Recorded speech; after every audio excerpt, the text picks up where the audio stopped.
Indie wrestling fans, Canadian wrestling fans, or just wrestling fans around the world. If you're here for a good time to talk about professional wrestling, we're the team to do that with you. We are the Video Bros. My name is Bobby Munson, and the man sitting beside me on this boom Thursday night journey, it's the man with the angelic voice. It's Papa Smokes. Papa Smokes, happy Thursday. How you doing, my brother? Woo, happy Thursday to you too, Munson. I'm doing great, and I'm glad to be here as usual on another Thursday night on OLE podcast. This is Ring Respect Radio, and we got some important stuff to talk about tonight, Munson. New wrestling companies to cover, but before that, a huge event for our home promotion, Prairie Pro Wrestling. You bet. Yes, we want everyone to stay tuned because we are going to be talking Uncharted Waters from North Pro Canadian Wrestling here tonight. So a lot of great stuff to talk about, a lot of faces we weren't familiar with, but we are now a little bit more accustomed to. Let's talk about it in a little bit after we talk about that big night last Saturday for Prairie Pro Wrestling. Before we do, Papa Spokes in the chat, it's Zach Minger coming in. Hello, Zach. How are you doing, my friend? It's our boy Bass coming at us for a Thursday night. How's it going, Basser? And Melball Collins is in the chat. Melball, who joined myself and the guys from Chainfire on Monday night for the Trauma Bonding album release party. What a time we had there. You can check that out on our channel, now on replay. But yeah, Papa Spokes. Oh, and of course, it's just not a Thursday night party without the Mangler in the house. We got the Mangler joining us as well, too. What a night it's going to be. But talking about last Saturday, Papa Spokes, I know you were out in the audience. I was out down by ringside as the Rush Nation, the PPW Nation. We came together under one roof, 6,500 plus strong, all chanting in unison as we're doing one of these every single time. Not only did the Rush feel the power of the PPW Nation coming together with them to beat Toronto and get that playoff spot in Saskatoon where it belongs, but they also got to feel the power of PPW live and in action. And guess what? I've got a little surprise for you all. It is ready. The commentary's been done. And this Saturday, if you didn't get to be there live, well, more fool you, but you will get to see all the Prairie Pro Wrestling action that took place at Rushelmania this Saturday. Prairie Pro Wrestling's YouTube. Pop Smokes, tell me what it was like from the perspective of one of the fans. Well, first of all, I used to go to a lot of Rush games years back, but I haven't been to one in a while now. So this being the final regular season game in Saskatoon for the year, there was a big crowd out, a healthy crowd.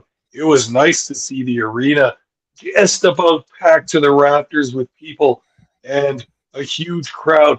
What that meant for Prairie Pro Wrestling is an opportunity to get seen by a whole lot of Saskatchewan lacrosse faithful, many of whom seem to be very interested in the professional wrestling going on. It was fun, it was loud, it was good entertainment, and it fit in very, very nicely at just before the game and at halftime of the game.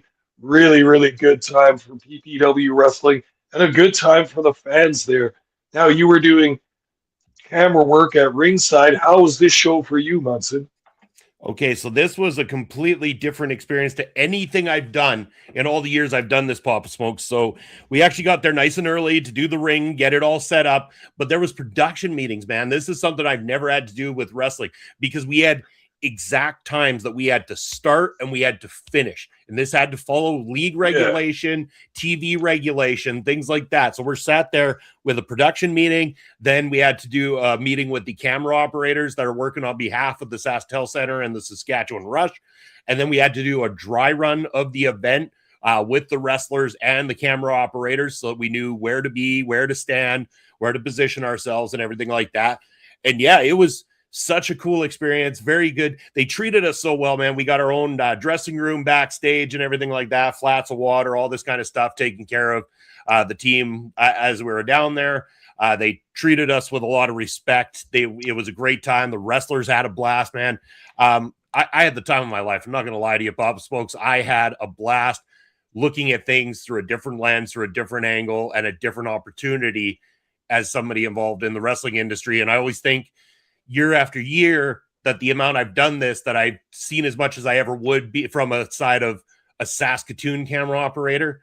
And then I get another opportunity like this, and it's so awesome, so cool. And I can't thank the Rush enough for allowing us that opportunity and allowing me the permission as well, too, to still operate our camera so that we can offer these matchups to our fans on our YouTube channel as well, too, because they had every right to be able to say, no, this is strictly our event and that we don't want this being shared, but they were 100% on board with the idea of me operating the camera and being able to bring this to the masses. So thank you, Sask Rush. Thank you, Sask Tel Center. Go Rush, go get that freaking title, man. What a finish to that game too, by the way. Oh, absolutely too. You talk about watching the show or working the show from a different perspective. It was like that for me too this time, because you and I always work the shows at Cosmo Center. We always work the cameras and we're doing backstage stuff. But this time I got to sit in the crowd, and it was a rare pleasure for me to watch as a fan would, and to see PPW the way the fans do in the audience. So very, very cool experience. And it just as a plus, the way good fortune would have it, what a lacrosse game that was too. The Rush went up 1-0 at the very beginning, but after that, for the entire game, they were a goal or two or three behind. They were kind of playing catch up for the whole thing, and then it was coming down to the final minute of play. Rush were one goal down. Church ties it up in the final minute. We go to overtime, and the Rush score to take that win. Wow, the crowd was just on fire. Huge event. Great feelings all around. Beers were had, hot dogs were had, and wrestling was done. As we left the building, it was just smiles and cheering and yelling all the way through. So this night had a good feel all the way through. Great debut for PPW. And hey, I hope we could come back and do another Rush game, because that was just sheer excitement the whole time. It had a blast. And hello to Astrid joining us in the chat. Thank you for being here tonight, Astrid, as always. So yeah, it was so cool afterwards too, Pop Smokes, because the next day I'm still on this adrenaline high from doing all this. And of course, one of our faithful PPW behind the scenes peeps sends me a message with a video clip to it. And it's like, you should post this on all the socials right now. And it's actually from halftime during the TSN broadcast of the game.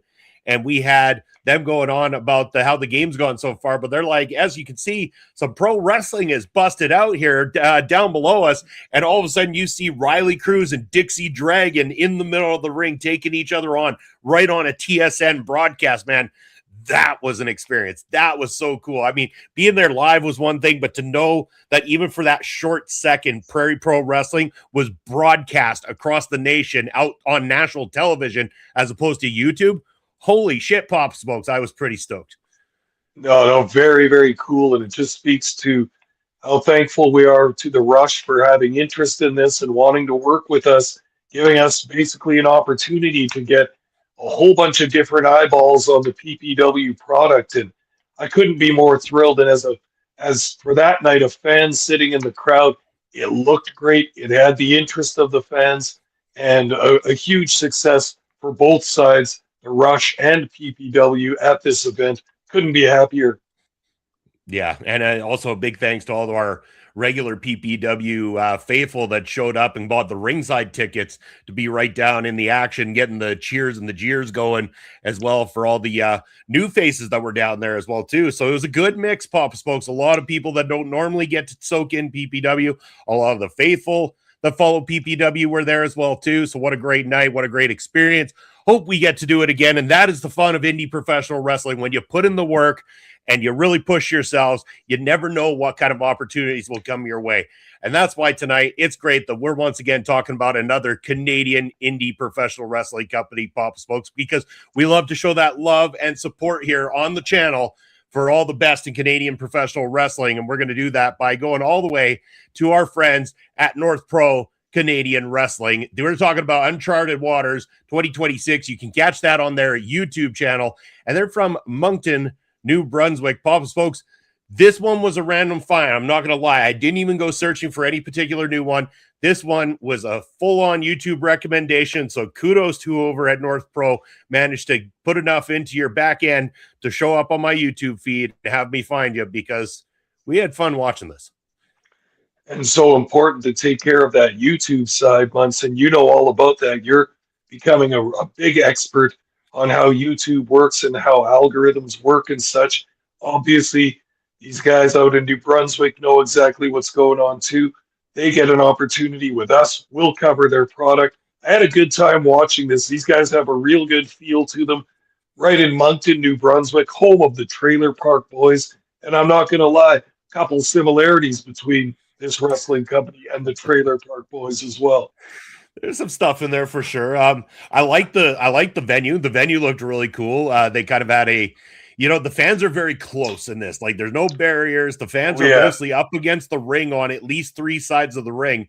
Then you've got a second level in this building as well too. So you got some people standing in an upper level just above the ring. This is almost as close knit as any independent wrestling I've seen, especially on the Canadian side from what we've reviewed so far. This is the ones where the fans they're very much in it, and we would get to, because there is no commentary on this video, we got to hear each and everything that was said between them and the wrestlers throughout this night. There was even, I'm laughing because there was already a time in this thing where I'm pretty sure some lady in the audience took a phone call near the camera that was operating, picking up the audio. So you're hearing her respond to a phone call and having this full-on conversation in the background. And I'm just chuckling because that is as real as independent wrestling gets when you don't have something to mask those things. When you upload it to YouTube, you're going to hear that. And to me, that is the fun of independent wrestling, is hearing just the natural sounds that are around you at a pro wrestling show. That is just how it is. That is what it's like being there live. And it's fun to feel like you're almost sat right there with them. And that's probably not the ideal fan to sit beside or have sitting in front of you that's taking a call in the middle of the show. But I agree with you 100%. That's the beauty of it, is that they're filming it as it happened. Warts and all, everything, but yet this was a very good show. But I'm just saying, you could hear lots of the fan interactions and all that kind of stuff. And they have one of those companies where the fans are so close, they're pounding on the apron of the ring during the match. It makes an excitement, and it shows a level of intimacy with the fans, that there's a certain trust there, right? Like, you could see that this venue was a bar. It was either a strip club or a nightclub of some kind, with the little balcony area around there and everything. These fans were having drinks, having a good time. And this company reminds me of PPW a little bit in that intimacy. They obviously have a lot of regulars that are attending all their shows. This crowd was more than familiar with all the wrestlers appearing on this card. They were drinking, they were swearing, they were yelling, heckling, and cheering, having a great time. And watching this, I think it didn't have commentary on it, but I think that added to it, is that you could it felt like sitting in the crowd and watching it. So a really good time. I would watch more of this anytime. Oh, for sure. Yeah, I'm looking forward to watching more of it. And let's start getting into the actual action that we saw here, Pop Smokes, and I'll go through some of my notes for each of the matches that I took down, and then throw it over to you. We're starting with tag team action here on this particular card. We got our first team here. Chocolate City comes out. Looks like a well put together team here. I was pretty excited when I saw these two gentlemen come out. Great matching gear, good look about them.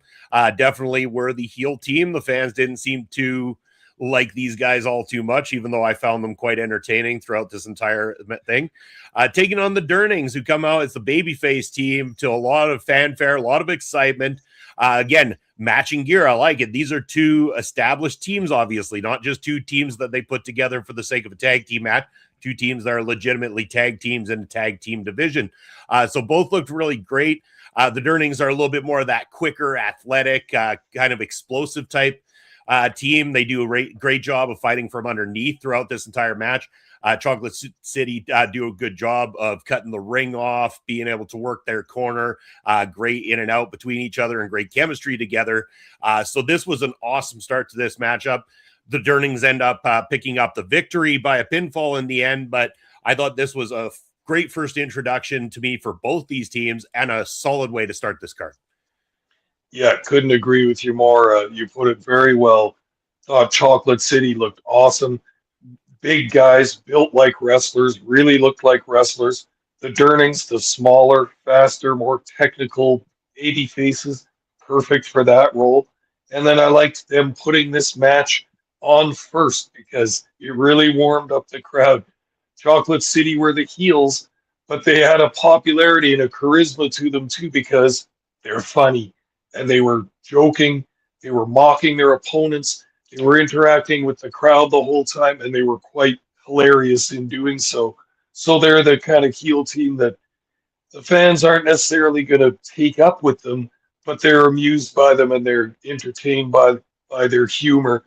So good stuff. Nothing fancy about this. A pretty standard tag team match, which I like. Baby faces fought from underneath and came back for a win with the big double stomp off the top rope. They get the pinfall win. This was a 10-minute match, along with getting kind of long to get started. A lot of chit chat at the very beginning, both with between wrestlers and with the crowd. But this was perfect, and this set the tone for an indie wrestling show in a bar with a bunch of fans having beers. We had some humor, we had some heckling. It was perfect, and I thought Chocolate City and the Durnings did a real good job in this match. I agree 100%. And something I forgot to mention before we even start talking about the match was that they had this video package at the beginning of this program that did a great introduction of talking about how some things are spoken or some things are presented and stuff. And sometimes the way of speaking is through your art and through what you bring to the table and stuff like that. And they basically were saying, even though we might not have commentary and all this kind of stuff, let what's happening in the ring do the speaking. And that it did throughout this entire thing. I felt like they did a great job of giving up that exact thing. That's what they offer you at the beginning. That's their hook for this entire program. And that's what they deliver on the program as well, too, allowing the in-ring work to do to the talking for them. Now, they did have backstage promos after the matchups, and we won't talk about each one of them, but it also very much helps because it allows the wrestlers to build those stories as well, too. It's not just on a couple of commentators like ourselves to try to build the stories for them. There's a lot more involvement from the wrestlers themselves, and that has its benefits as well too. We got very accustomed to a lot of the people on this particular roster. So yeah, great way to start off the card. Up next, we have the Ghost, Ricky Mortis, and he is from the mean streets of Moncton. I don't know if that is verified about how mean those streets of Moncton are. I'm not sure if you're too familiar, Pop Smokes. Maybe, but anyway, this is the beloved babyface. They like him. This is a #1 contenders match for the Northern Star Championship, which, as you got more of the promos and more of the, accustomed to what was going on here, I'm guessing the Northern Star Championship is more of the workhorse, the upper mid card type championship belt here. So interesting to see who would come out on top. Would it be the babyface, or would it be Kevin Brien? And I made sure to write down how that's pronounced because I had to listen a couple times of commentary to make sure it wasn't Brien. It's Kevin Brien. He hails from None of Your Business and weighs in at also None of Your Business. And the crowd would play with this one a lot. There was one comment made in this one that I thought was great from somewhere, but it yells out of nowhere. It's like, why don't you head on back to None of Your Business there, Kevin? This one, loved it. Beautiful from the crowd. Solid match. Both these guys, great fundamentals. There was a solid build throughout. Kevin brings kind of that old school flavor of heel. He kind of cheating behind the ref's back and stuff like that. Nothing too dastardly, but just using those little bits and pieces to kind of like by hook or by crook try to get a victory in the matchup. But Mortis, he's an exciting wrestler, fights from underneath, comes back, overcomes, and takes the victory to become the new #1 contender for the Northern Star Championship. This was solid. I like this matchup. I like both these guys, actually. I thought this was good. I thought, obviously, I can see why Ricky Mortis is a favorite of this audience. But yep. I kind of liked Kevin Brien, to be honest with you. I thought it was nothing fancy about what he did, but he was effective with what he did. Yeah, that's well put, Munson. You could see that the Ghost, Ricky Mortis, was a longtime favorite of the crowd. They're very familiar with him. Got to remember, this is our first time watching this product, so we're kind of figuring it out as we go, but quite clear that the fans are very much on the side of Ricky Mortis. Kevin Brien was, a standard heel. Nothing fancy. He was bigger than Mortis, but he slowed that pace of the match. He was unraveling his wrist tape and doing some choking behind the referee's back. I like this stuff. I don't think enough companies show that kind of have those heels that just do that blatant cheating and the foreign objects and the choking, hiding it from the ref and all that stuff. I love that stuff, and Brien was pretty adept at doing that. This was kind of like the first match and a lot of the matches on this card, starting out with wrestling, not starting as a brawl, but starting with wrestling, because I always think that's good for wrestling psychology to show that the heel probably would wrestle more if he had the confidence that he thought he could beat the babyface just on wrestling skill alone. But of course, Mortis is a better wrestler than Brien, and that starts to show through. That's where Brien's psychology comes in. He's frustrated, and he wants to take the shortcut. He wants the win, even though maybe he's not a good enough wrestler to get it. He takes the shortcuts. He's choking with the wrist tape and all the rest of it. Very good stuff. Mortis eventually hits a diamond cutter variation, gets a nice clean win by pinfall, and this was a 10-minute match. Second up, not so much talking, not so much interaction with the crowd, but perfectly placed on the card. Put an action-packed match second, and you've got those fans after that charismatic first match by the tag teams. You get this one, it's all action. Now the crowd's getting on their feet. This is really good, and our card is off and running at this point. You bet. And good evening to our good friend Blair for the Great Maker Wrestling Podcast, as well as Winnipeg Pro Wrestling. Go check out Blair's podcast, as well as Winnipeg Pro Wrestling, where he is on the commentary team. Thank you for joining us, as always, Blair. Going on from there, Papa Smokes, for match number 2 to match, actually not a match. So we got to talk about this promo because it does tell a little bit more of the story, and then it leads to a match as well, too. So the North Pro heavyweight champion, the kid, Rudy Lockheart, comes out and he starts telling his story. And you can see he's the clean-cut babyface champion. I could tell already this guy's a wrestler. Like, he's a wrestler. And he's got the look, and I'm thinking to myself, man, he looks like a Von Erich. That was the first thing that went into my head, is he's got a Von Erich style look about him. And this is going to become funny because if you stay tuned, you're going to know exactly why, because he's given this heartfelt speech about his very first match and how North Pro gave him that opportunity, and they teamed him up with a man that he is going to be fighting tonight, Dayton Cameron. They were tag partners when they first came in together, and now they're going to be standing across the ring with the championship on the line. I'm like, okay, we've got a story. I see what they're talking about. Let's let this all unfold. This is cool. I like where this is going. Then all of a sudden, we get the arrival of Yukon Cornelius. How do you like that name, Papa Smokes? Yukon Cornelius. Love it. Straight out of the old school. Lovely. So he interrupts and he calls first.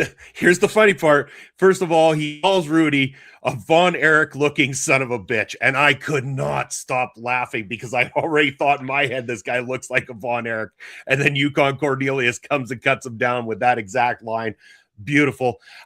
We then get, and he was sat off to the side most of the night, which I'm going to make the assumption is GM or owner, but I couldn't catch his name in this particular video. So if he happens to ever be watching this, my brother, sorry we didn't catch the name. We will learn it soon enough as we watch more of your product. But he gets on the microphone, tells Yukon Cornelius that he shouldn't be out here. He's not technically on the roster. He's not in the league of fighting Rudy at this point in time. He's got to prove himself in North Pro if he ever wants to get there. So he's got a match for him. He's got a match set up for him against Alex Robbins. Before we talk about that match, though, Pop Smokes, this promo and everything, that your thoughts there? Cool. It introduced the North Pro heavyweight champion to us, Rudy Lockheart, the kid, as they call him. And yeah, like you said, he's a white meat baby face, as they like to say, just pure and clean cut.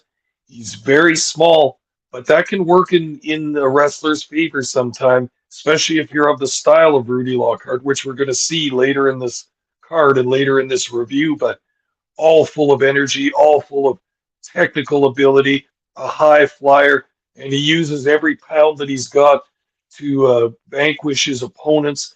And he's a very versatile wrestler. creates a lot of babyface heat in his match, which we will talk about in a bit. This promo was good, especially for us watching the first time. We get introduced to him before he has a match, and we get the sense, as in most wrestling companies, that he's got a lot of attention on him. He's got a target on his back as the champion.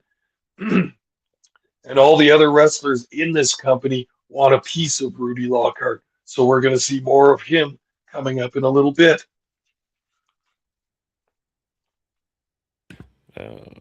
Yeah, so I just had to make sure my mute was turned back on. So we will see a bit of him in a bit.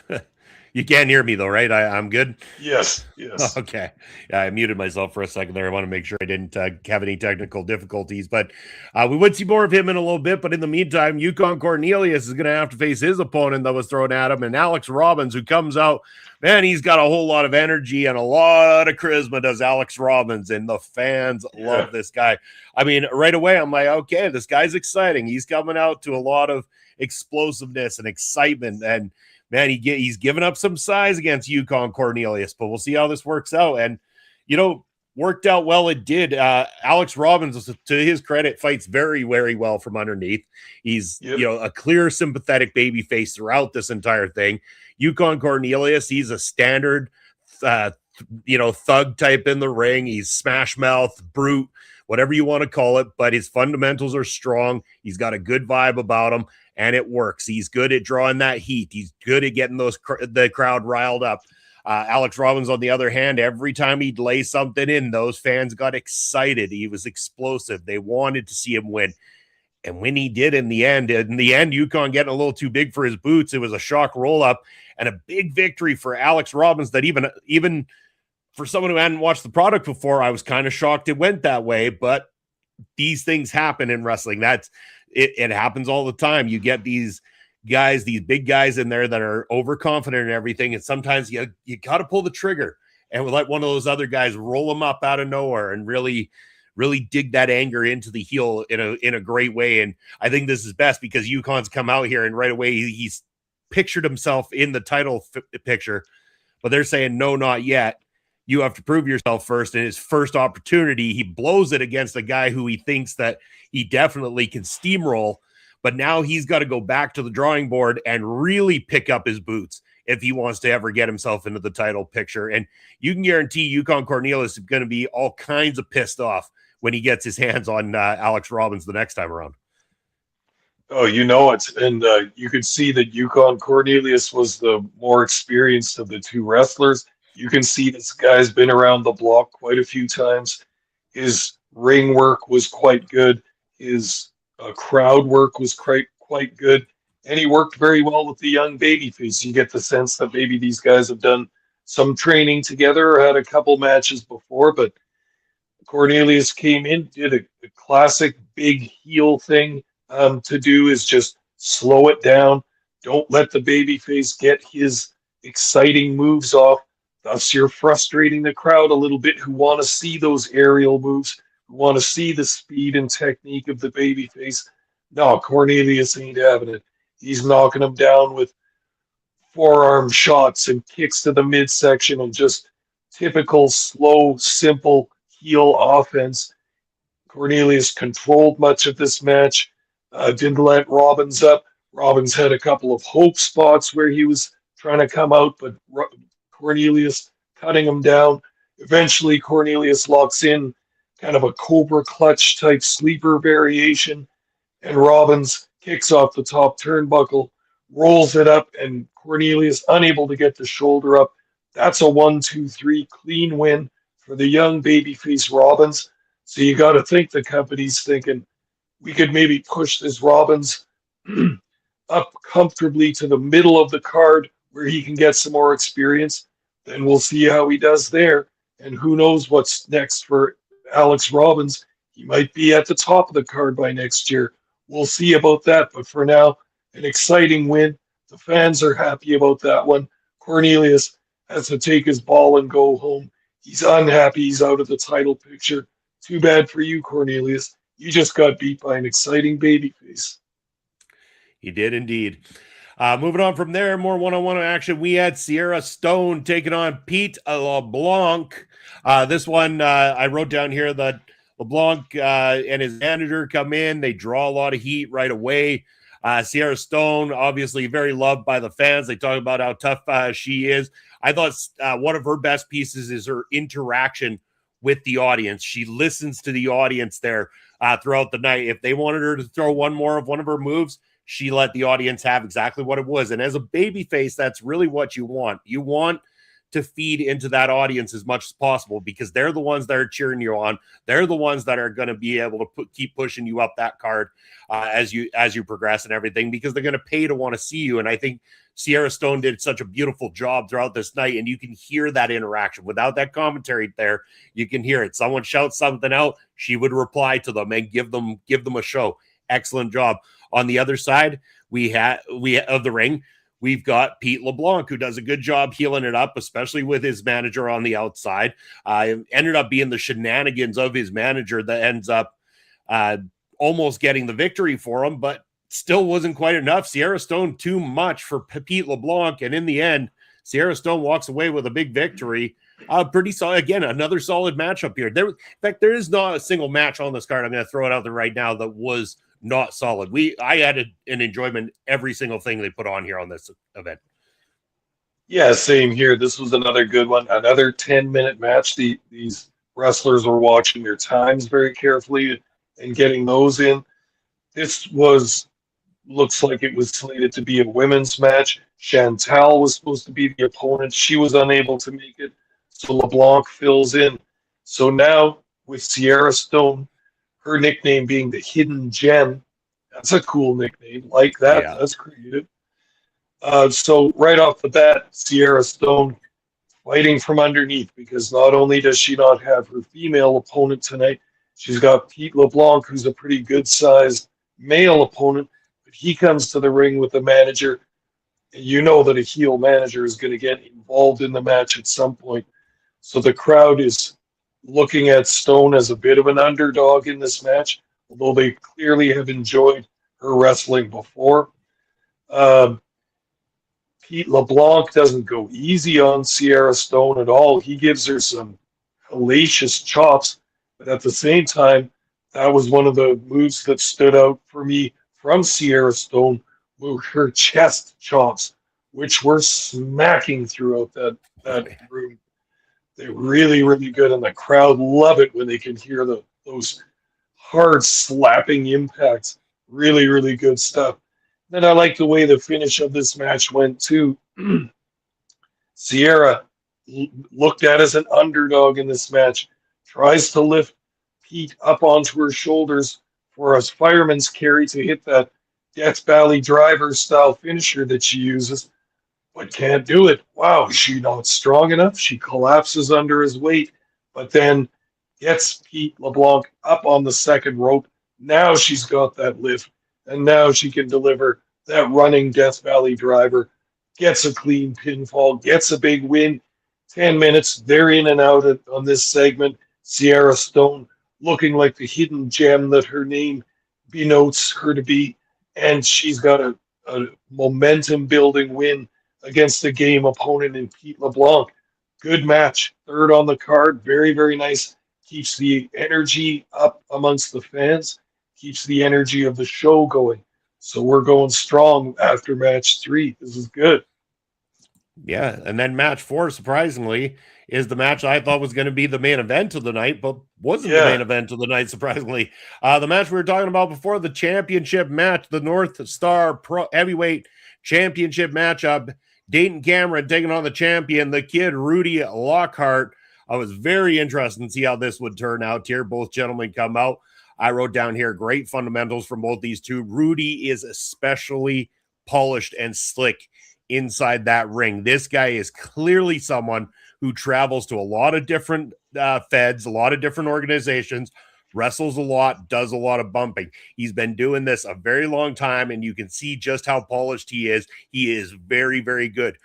Dayton is no slouch, though. He is extremely good, too. And you can tell that there is chemistry with these two guys. They obviously have known each other a long time from the promo that Rudy delivered earlier in the night. They've known each other since before they even became wrestlers, according to him. So these two know each other inside and out. Seen throughout this matchup with a great workmanship in this thing. Great back and forth, great technical ability, and a story to be told as well, too. These guys built on that story throughout this match, and it did not disappoint. Rudy ends up getting the pinfall victory, but I was very impressed by Dayton Cameron as well, too. This, Pop Smokes, was definitely my match of the night for the championship on this one. Yeah, very solid match. They gave the guys 18 minutes for the championship match. Quite enough time to get the job done. As you said, these two have a history together, having been friends and tag team partners and all that. But once that tag team and that friendship breaks up, you got wrestling gold there because these two know each other, can put on a good match. When they're on opposing sides of the ring, they're really going to tear it up.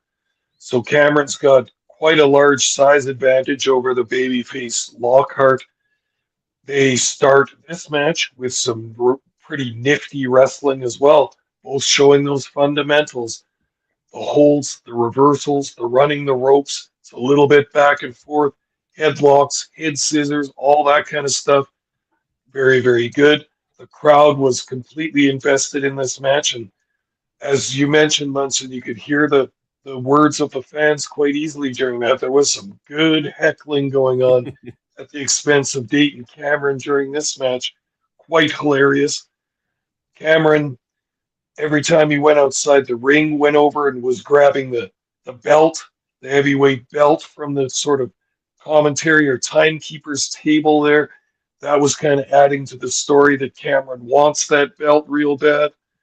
There was a nice spot with a big superplex that had both men down for quite a while. There was something about Dayton Cameron that I didn't think he seemed like he was completely into the heel role. Now, again, this is me just watching this guy's first match, so I'm not completely sure. Maybe he's been a babyface for a long time in the past, but in this heel role, I don't know. It didn't seem like he was perfectly comfortable with it, but don't put too much weight on that. This is the one and only match I've seen of this guy, so no negative criticism, nothing like that. They did a great job in this match. Anyone against Rudy Lockhart would look like a heel. That's how much of a babyface Lockhart is. But this was good. Perfectly good match all the way through. Lockhart hits a Canadian destroyer and then a flying headbutt to get the pinfall at the end. Clean win, 1, 2, 3. And then Lockhart, always the pure babyface, helps Cameron up to his feet. They have a little handshake at the end, which just kind of is a little feel-good moment. The former friends, maybe not feeling that friendship in this match so much, but managed to make a nice little handshake at the end. It leaves the fans wondering what's going to happen in the future for these two. Will they get their friendship back, or is this going to lead towards a feud, a grudge match, a gimmick match? We don't know at this point, but a fine heavyweight championship match on this card.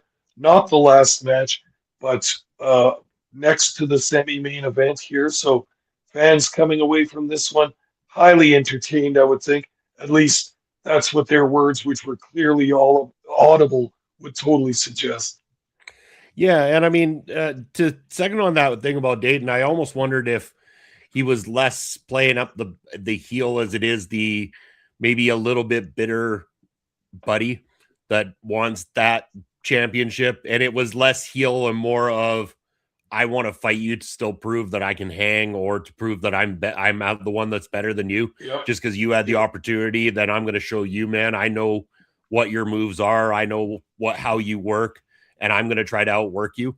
Kind of thing. I felt that more of a presence than I felt like this guy will nut shot the champ or something like that halfway through this matchup. It didn't seem like he was ready to steal a win by any nefarious means or anything like that. More so, he wanted to just try to prove he could out wrestle and out defeat Rudy. But on this night, that wasn't the case. And it does leave it open to that mystery of, could that eventually play into the mind of Dayton? Will he actually break and then maybe full on go to the kind of level he needs to go to try to take a title like that? We don't know. Again, we're both new to it. Give it time. We'll see. But I kind of felt that more from Dayton than I felt Tim a full on heel. And so I see where you're coming from on there, Pop Smokes.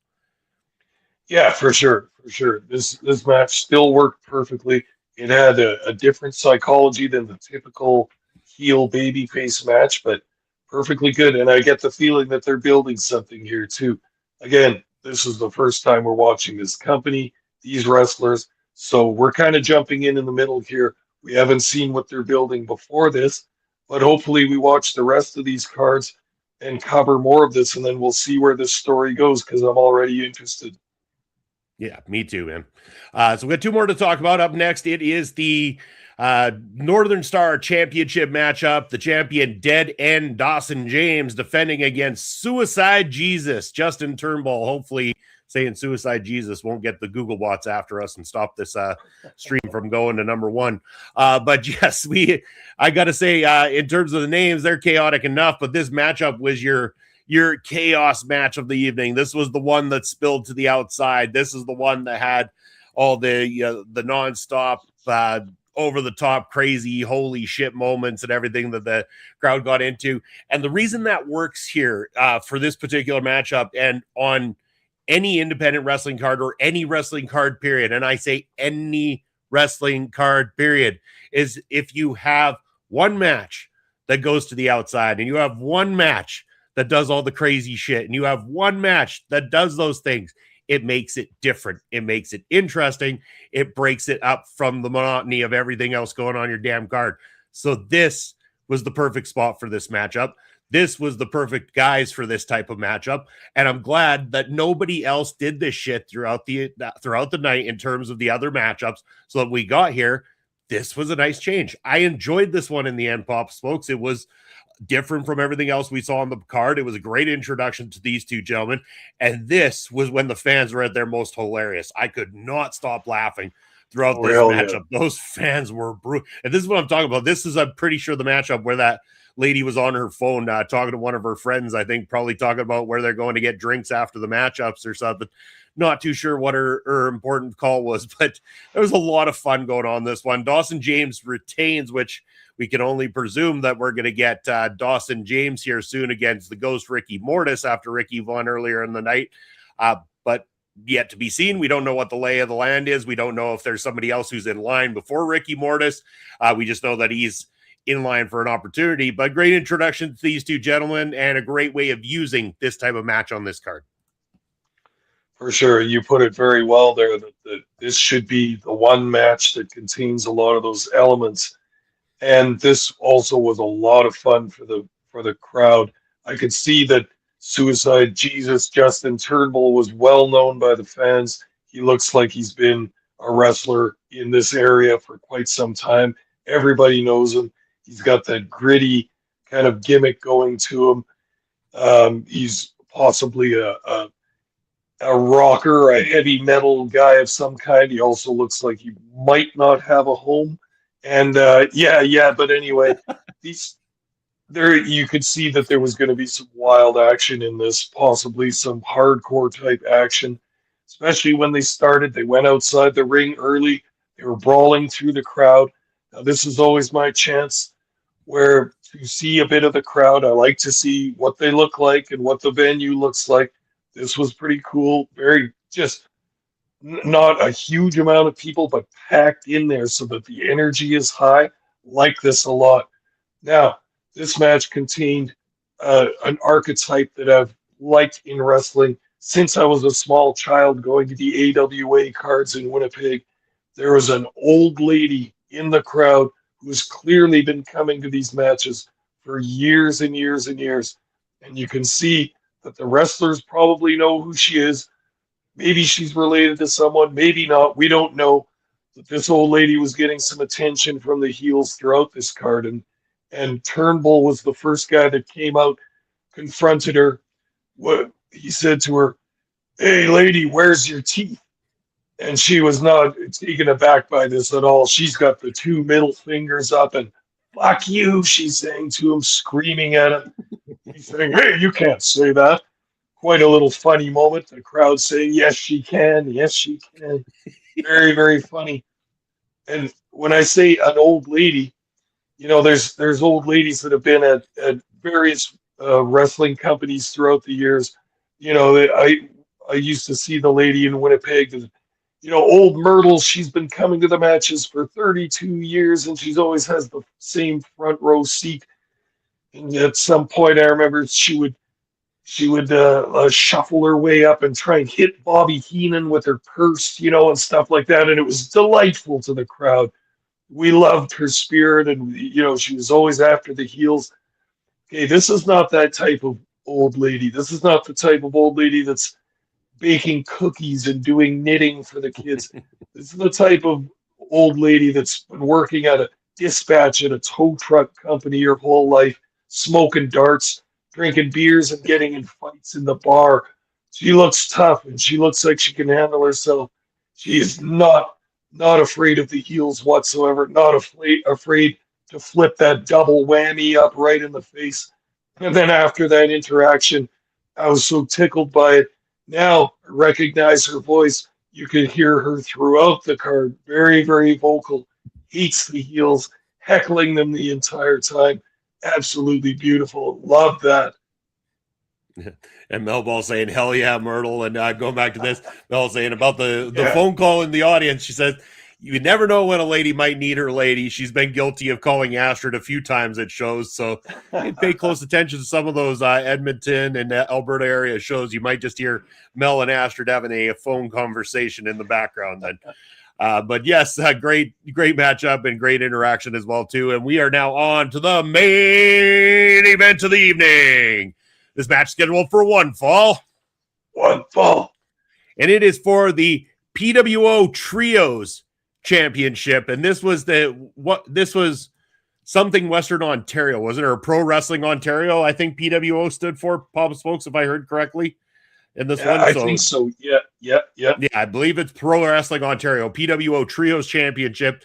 You got the Highlight Heathens are the current champions. They're taking on the team of DTN. DTN come in looking like some sort of, what would it, or as Mel says, all the falls. DTN coming across like some sort of, the Heathens called them some sort of anime characters. I think that's what they tried to say they were in a promo. They kind of come across like they're in some sort of boy band or, so the anime reference was kind of interesting too. They got the colorful, different, similar outfits, but with the different colors to, indicate which is who's who in this matchup, I guess. But yeah, it was a nice togetherness in this one. The Heathens look great as a team as well together. I find it really hard to do a lot of conversation on these matchups. It's a lot of bodies. I know some people are really into these trios matches. And there's nothing wrong here. I thought all the guys in this were good. They were really good. I want to see more of what they could do individually to get a better perspective of them as wrestlers, because with trios matches, I find there's a lot of, it's just go, right? It's back and forth. Something's constantly happening. You don't really get a real feel for how good the talent inside the matches are as individuals. So I would like to get an opportunity sometime to see each of these wrestlers fight an individual match to get a better perspective.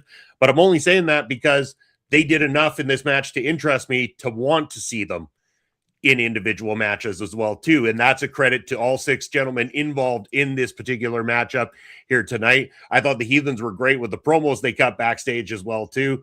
Great skills were shown by both sides of the teams. But again, my only gripe, it's a lot of bodies. That's my only gripe. Other than that, still a solid match to see out a solid card. Yeah, this match was busy as hell. If you want to talk about lots of bodies, there was a ton of stuff going on. The ring looked kind of clogged up at times with so many guys, but as a main event, I like this six-man tag match, especially that it was for a set of belts. I liked DTN. They were more guys that looked big, looked strong, and looked like wrestlers. Their little tagline was, "We're here for the moms." That's kind of interesting. As At first, I thought they were DTF, which means something else entirely. But no, it's No. DTN. Yeah. DTN are here for the moms. That's really good. But the Highlight Heathens come out, and they're clearly a top heel faction, probably everywhere they go. They come out to Tell It to My Heart by Taylor Dane. Very, very funny entrance music for these guys. They had cool gear, the type where one guy had the small trunks, one guy had the tights, and then one guy had the overalls, all kind of in a distressed denim and leopard print motif kind of. This is just insanely douchebaggish and really went over with the crowd well. Um, Granny was involved in this. Moncton Wrestling Granny was really quite vocal in this one. You could hear her yelling "F you" and "Kiss my ass," and then the heels going right up to her side of the ring, hitting the crotch shot and yelling "Suck it, Grandma." Lots of laughter there. Obviously, she's a fixture at these matches. Quite used to, quite used to this kind of treatment. Um, ETN starts off strong, but the heels take over. They distract the referee. Now they're cheating. Now they're double teaming. So DTN fighting from underneath here. The heels on offense for a lot of this 18 or so minute match. Um, what else do we have here? Oh yeah, this one went outside the ring a little bit, which is kind of a different animal for this company because they really only had one side of the ring where there was any room for them to move around. The other three sides, as we said, have the fans so close that they're beating on the apron. So when they started running spots in the crowd, you could see the looks of fear on the crowd's faces. Not total stark fear as though they're going to be hurt, but like, whoa, these guys are actually doing spots almost right on top of us. As we know from Prairie Pro Wrestling, it's a thrill for the fans to be that up close. You could see there was a trust there. They knew that the guys know what they're doing. And yet there's body slams and guys falling all over throughout the chairs here. So very fun for the crowd there. The Heathens end up hitting a double knee drop off the top rope, getting the pinfall. So the Heathens win and continue their what I assume is probably a run of wins with those trios championships. But DTN didn't really suffer from this loss. They got cheated out of it. They're still popular with the crowd. And then just before the teams leave the ring, DTN get a finisher in on one of the Highlight Heathens, much to the delight of the live crowd. So they come away looking just a little bit better out of this too. A fine main event. Had a little bit of everything. Was a busy match with six guys, often all in the ring at the same time. But I'm not going to fault anybody for that.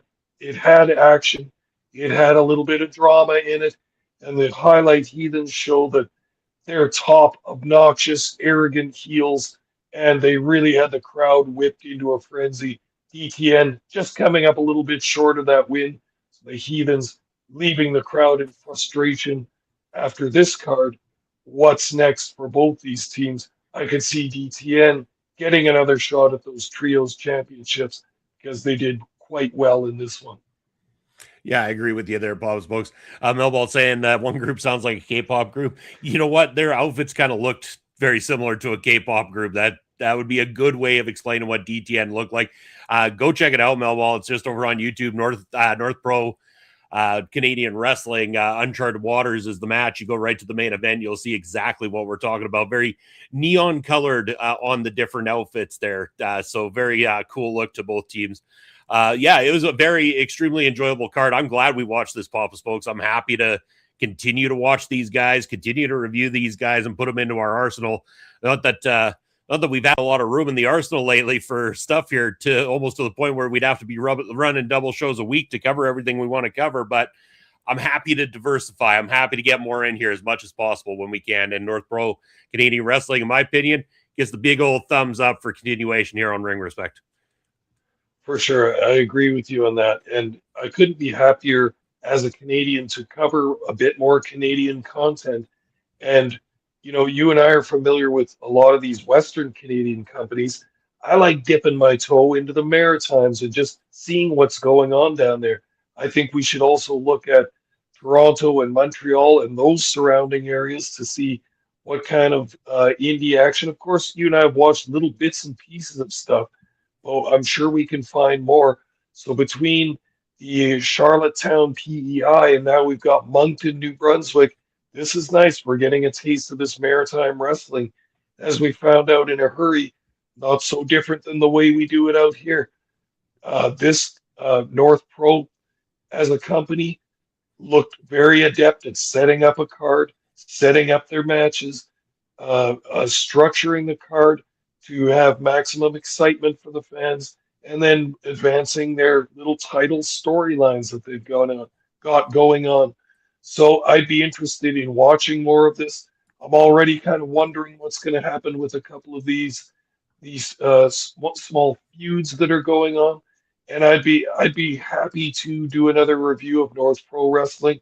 Good stuff, and we get that little bit of maritime flavor there too. Really nice. You bet. Yeah. And you know what, Pop Smokes, we got a lot more to review coming up here on the channel as we start to come to a close. I will let everybody know that next week's show, I'm going to put on a bit of a we'll see what happens sort of deal, Pop Smokes. And I know you and I didn't talk about this yet, but our friends over at SPW New Zealand just wrapped up the Battle Lines Cup. Right. So I'm thinking to myself, this thing is either going to land over the weekend here into this coming week, or it's going to land the week after. It's one or the other, and I'm going to take a gamble. So what I'm saying right now, Pop Smokes, if by Tuesday SPW has not dropped the Battle Lines Cup on YouTube, I think we roll over to Winnipeg and cover Fight at the Museum, seeing as that dropped recently on their YouTube. Yes. And if it does, and if SPW does land, we'll go to SPW first, and then we'll take care of Winnipeg the week after. Either way, you're getting those two from the Video Bros in the next 2 weeks, if that works for you, Pop Smokes. Sounds good to me. I am dying to do both of those shows anyway, so the order doesn't matter to me. We'll get to both of them, no problem. Fantastic. Looking forward to it. Looking forward to bringing more indie wrestling reviews here to you on Ring Respect Radio, as well as getting back to our trip through the territories, which is going to be coming up. I say after those 2 weeks, we owe it to the fans. Week number 3 is going to be a trip through the territories. We'll discuss that here after we go off the air, Papa Smoke. But in the meantime and in between time, why don't we show that beautiful, lovely, expensive ticker right there, and you tell the people where they can find you and what you get coming up. It all sounds good. All the people can find me on Thursday evenings on OLE Podcasts and the Video Bros Network on Ring Respect Radio, which is the very podcast you're watching right now. Other than that, I can be found on Elon Musk's free speech wonderland known as X. I'm at smokes_papa. Also on Twitch, allegedly at least, at papa_smokes_. Fantastic. As for myself, Bobby Munson, my credentials are down below. Follow me on all social media where you can find me next. You can find me right here on the channel, 11 a.m. Eastern time this Sunday with Andre 2/3 Fluffy C, as we're talking about the week in sports. And we're also saying a good night, excellent good night to you, Mangler. Thank you for being here with us tonight. You can also catch me on Prairie Pro Wrestling's YouTube channel, along with Pop Smokes right there. This Saturday, we got the big one coming at you. It's Rushelmania. All 3 matches dropping on the YouTube channel this Saturday, so stay tuned for that. We had an excellent time calling it. Can't wait to drop it for you, the fans, this Saturday afternoon. You can also go and retroactively check me out from Monday, where I was in the studio with Melball Collins and the guys from Chainfire. We did the Trauma Bonding album release party for Chainfire. We talked all about the production of the album, the writing of the album. The guys did a live guitar instrumental playthrough of their new track, Avoidant, and you can also use the QR code there to get yourself a pre-order of Trauma Bonding, either on CD or vinyl LP today. Order yours while inventory is available. I know I've got mine is going to be in the mail once they're ready to ship anyway. So ready to send out. Excited for that. And hey, Munson, we are also across. Oh yeah. Sorry. Munson, you got to hook me up with one of those vinyl pieces. You know, I'm a record player, Bob, so I'll take my copy on vinyl, please. You bet, Papa Smokes. I'll make sure you're hooked up as well too. You can also check us out on OLE Podcasts across all social media, YouTube and Twitch, where we're a partner on both YouTube and Twitch. So help us keep the lights on. Super chat, super stickers, like, follow, subscribe, all those wonderful things. Leave a comment section below, and give us the hype over on your mobile phone after this thing goes live in 24 hours. Give us those hype points. Get us up the hype chart. That's where we want to be, and we want to be with you again next Thursday night right here on Ring Respect Radio. Thank you to all of you for tuning in. Take care, and we'll see you in a week's time.